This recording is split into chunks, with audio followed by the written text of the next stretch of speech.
A story that gripped the world this year. 41 men trapped inside an under construction tunnel in India for more than 2 weeks.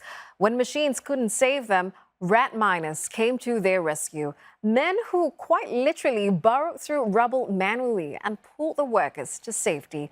Let's look at how things unfolded. This is the northern state of Uttarakhand. It's high up in the Himalayas, the planet's youngest mountain range. Environmentalists had previously warned against drilling, citing the risk of landslides.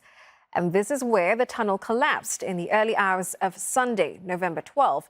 The tunnel forms the main segment of one of Prime Minister Narendra Modi's key infrastructure projects, the Chardham Highway program. Chardham literally means four holy abodes, connecting pilgrim sites that attract millions of tourists every year.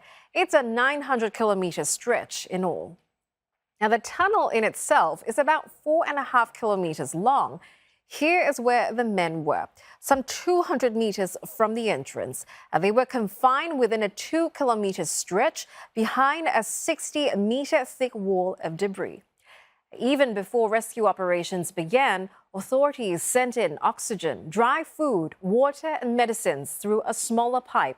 The first breakthrough came 10 days after the tunnel collapsed. Another pipeline was threaded through the debris to deliver cooked food. This was also the day authorities established the first visual contact with the men using an endoscopic camera. Now let's go through the original plan. Drilling through the rubble wide enough to accommodate a 90-centimeter wide pipe so that workers could crawl out. But falling debris hampered rescue efforts. The operation also slowed down when heavy drilling machines repeatedly broke down. One stopped functioning after it hit a rock face. A loud cracking sound was heard, and the operation had to be halted.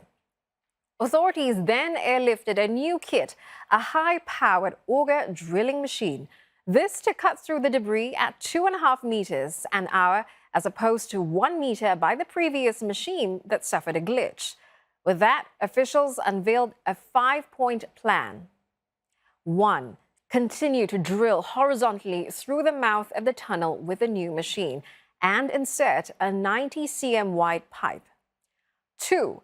Dig a 90-meter deep hole from the top. Create a more than 1 meter wide opening, forming the main vertical rescue tunnel.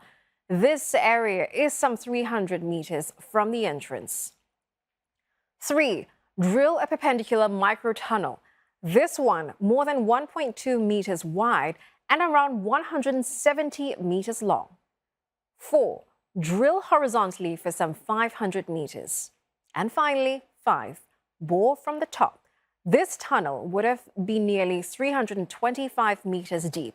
The overarching goal was to create some sort of safe pathway for the workers to crawl through. But machine after machine broke down. It was then that the authorities called in those rat miners. They worked in 2 teams of 3 each. One drilled, the second collected the debris, the third pushed it out of the pipe. It's a hazardous and outlawed practice, but that's what proved instrumental in the rescue mission. Now, this was a story where there was quite literally light at the end of the tunnel, but it was also a story that highlighted the plight of manual laborers in India, people who are often paid less than $5 for a day's work.